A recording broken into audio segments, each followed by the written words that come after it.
Leetcode medium problem 2221, find triangular sum of an array.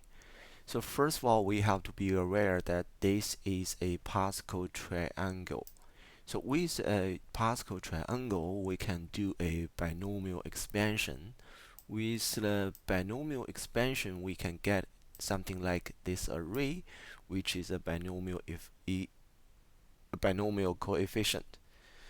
So with this binomial coefficient, we will know that how many times each number will be added into the final result.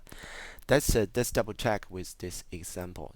There gonna be 5 numbers. If we check number 1, this number 1 will be added into here, here, here, here, which means it will be added into the final result once. And what about the number 2? 1, 2, 3, 4. 4 times. And how about number 3?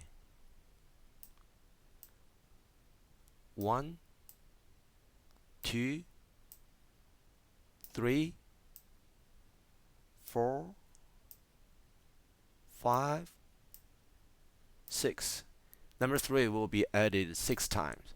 And same for number 4, 4 times, and number 5, once. So this is why we need this binomial coefficient. But how do we calculate this, or how do we do this binomial expansion? We can use a combination formula where n choose k will be n factorial divided by k factorial multiplied with n minus k factorial.